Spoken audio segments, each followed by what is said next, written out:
Hello, it's Jimmy here at Eolys. I'm looking at a Peugeot partner. So it's this engine here, it's a 1.6 HDI.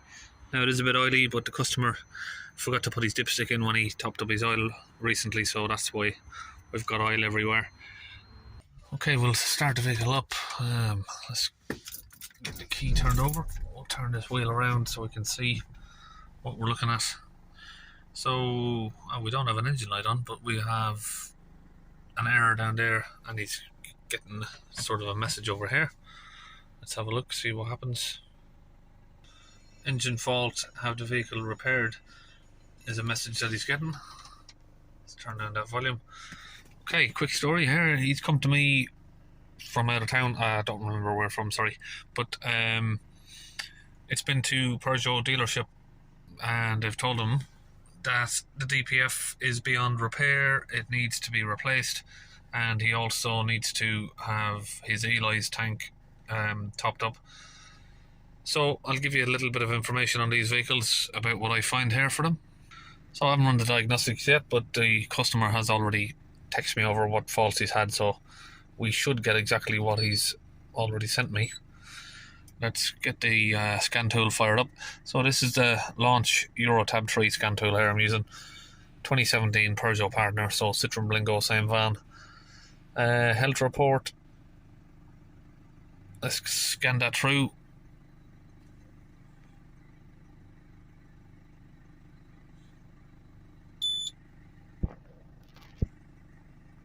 Okay, there's the faults we have. Additive adding too low. Additive again there. P15B, P1446, and we have a P242F, which is an ash accumulation code. Particle filter is detected to be worn out, so they've told them that they can't fix it. It needs a new DPF, needs new tank additive. This code is an ash accumulation, but it is just a calculation code. It's calculated that it's now full of ash because the additive has run out. So basically, when your additive runs low or runs out, that code usually comes up with it, because the vehicle will calculate, okay, it's run out of the DPF fluid now, the DPF is going to be absolutely killed, basically. Sorry, I've lost my words, but that's not always the case. So we're going to go into the system there.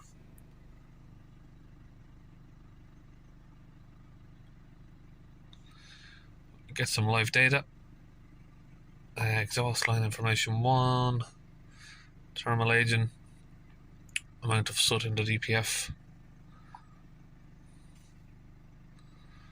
So 5.8 grams, it's not an awful lot. Thermal agent of the filter is 0%.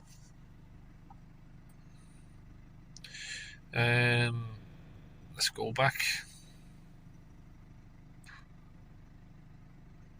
Denox information, system information 2. Right, we will pick particle filter differential pressure.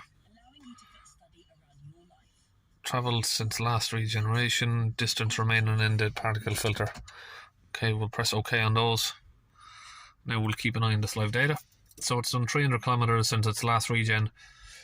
Life left in the DPF is 0 kilometers. Particle filter differential pressure. Let's start the engine up. Sort of 28 at idle. Let's accelerate it up to sort of round about 3000 RPM, a little bit above 3000 RPM there.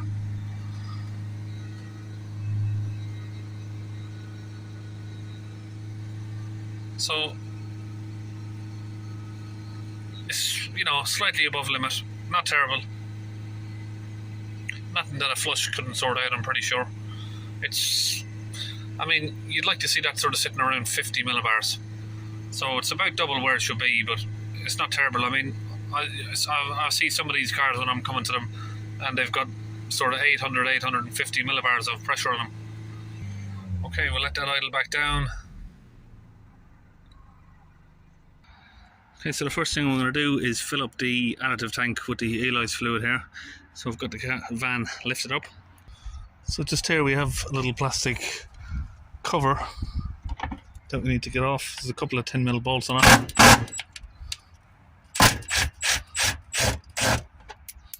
Get those off.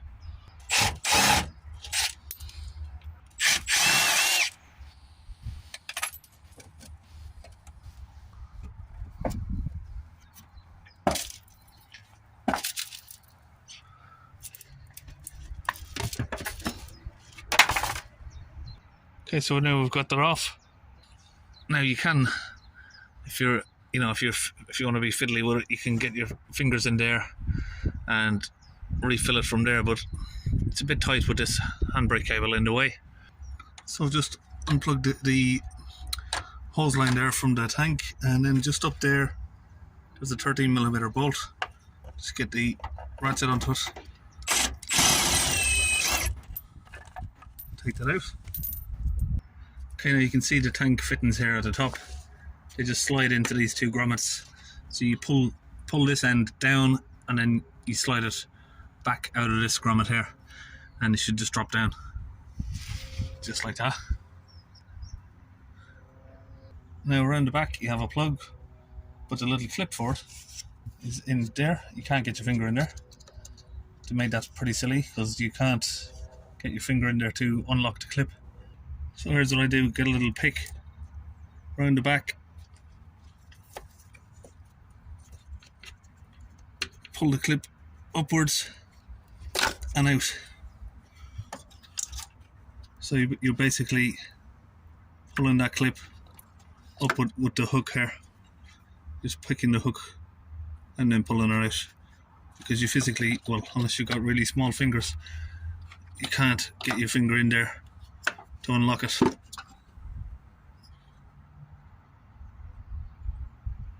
Now, like I said, while it's on the van, you can get your fingers. It is possible to get your fingers in there. I've done it before, but I just find it a bit of hassle trying to get that off. And then you can fill it on the car, but it literally takes 5 minutes to take the tank off. So it's just easier to do it like this, I think. Okay, we've got the pipe that comes with the refill kit here connected to the tank. Okay, so we've just got the bottle here raised in the air, and we're just going to let gravity feed that down to the tank there. So if you look at these caps, they've got a little breather hole there. So just make sure that that breather hole is facing upwards, otherwise you'll get drips coming out. You'll start spilling the fluid everywhere.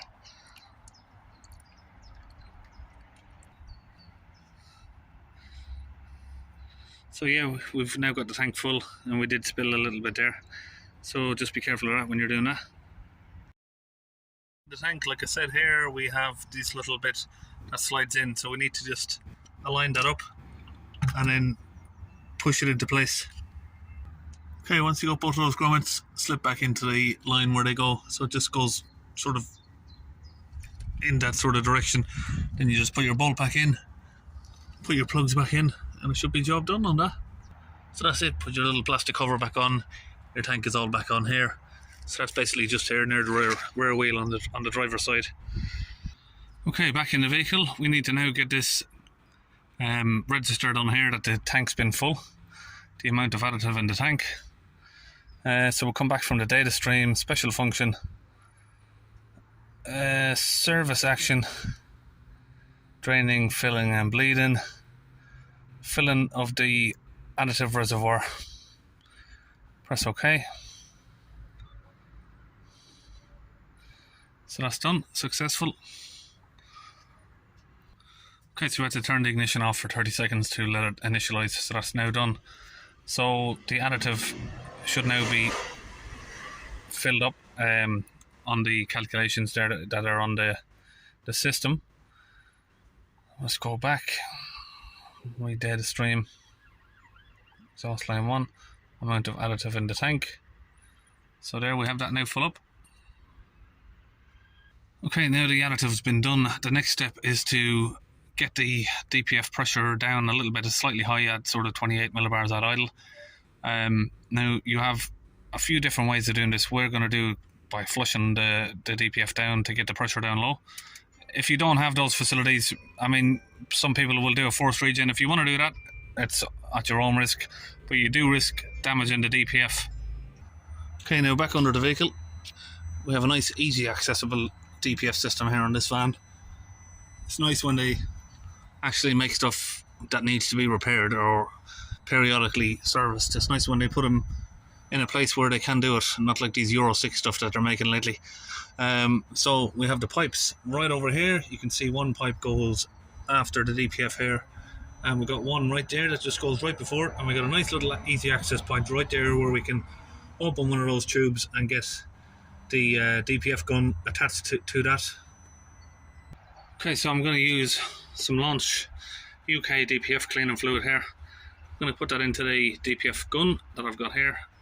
That attaches to the attachment nozzle there, and that connects up to a compressor. We'll get the compressor pumped up to 120 psi, and we'll get this fluid pushed in through the DPF, and we're going to access that with this pipe here that goes directly straight through the DPF pressure sensor hose.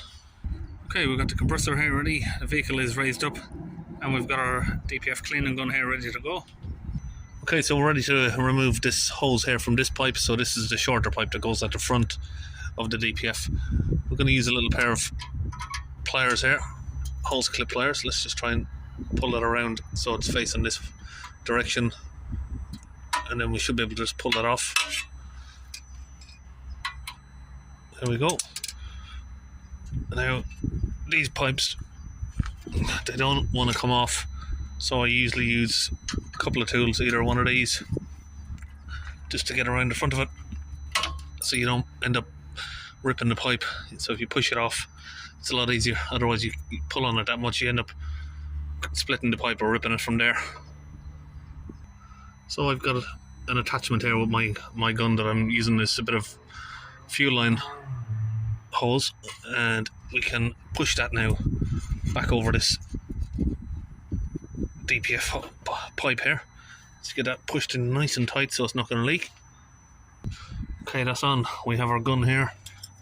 Let's try and reach it. We'll squeeze the trigger, get it pushed in.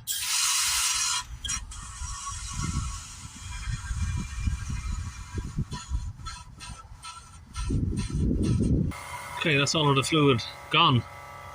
We've just pushed the whole contents in one go, so we might have to give it a few minutes to rest. If we pull this off now, we might get a bit of it come out, but let's see.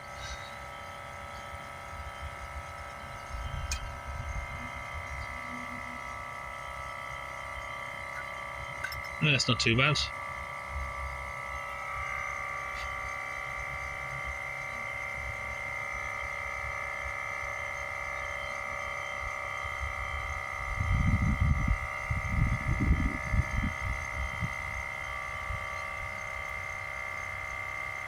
We'll just hold that blocked for a couple of minutes, just until the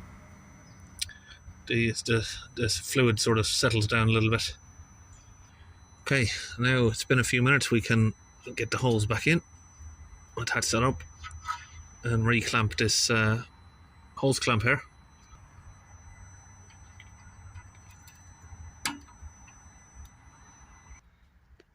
Okay, we're back in the van now after the cleaning fluid's been put into the DPF. It's been about 10 minutes since it's been put in. We'll start it up, and we'll hold the revs up to around about 3000 RPM again. And we'll give it a few spike revs up and down just to get the fluid pushed out. So after a few spike revs now, we'll hold it back at 3000 RPM, and we'll just keep an eye on the pressure. Make sure it's dropping nicely down.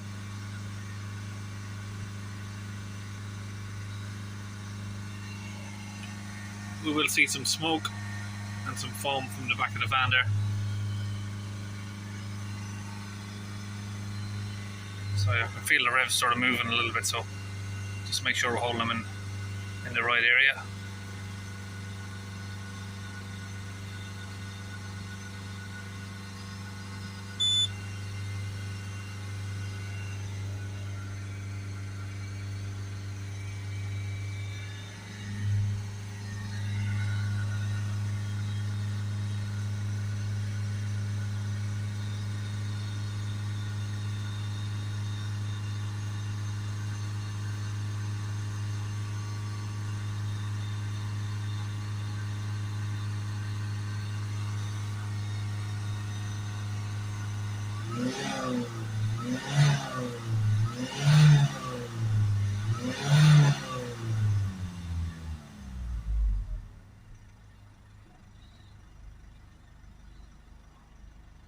So you'll get that sort of suds there coming out of the back.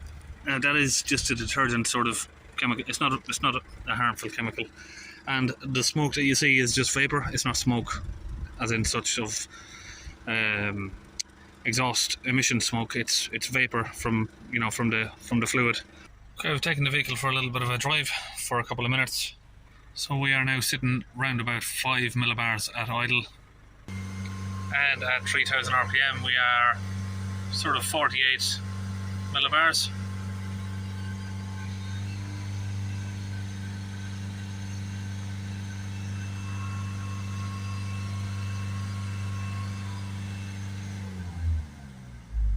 Let it idle back down again.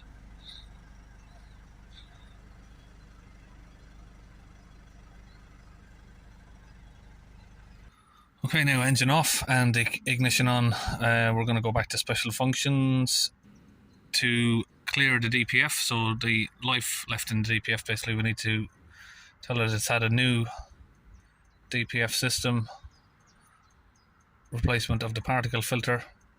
Start the engine. Okay, now that's been reset. You can see the particle filter soot grams has been reset to 0. That's calculations.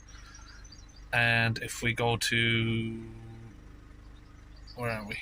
Exhaust line information 2. Distance remaining before the particle filter needs to be replaced. That's reset to 180,000 kilometers. So basically these vans have a timer on them.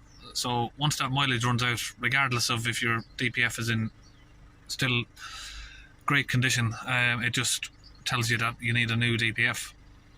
Okay, now if we go back to read the fault codes have already been cleared. I don't remember actually clearing the codes, but I think they just get cleared when you reset it. So that should be all about done. Now if we come under here, I'm not sure if you can hear that, but once you've topped up the tank and you've registered it, you'll hear some ticking for about 10 to 15 minutes. It's like ticking noises from the tank here. Okay, so that's it, it's all done. Additive tank done, 8 DPFs clean, so we don't need to replace any of them. Saved yourself a nice bit of cash there, and we'll see you in our next video.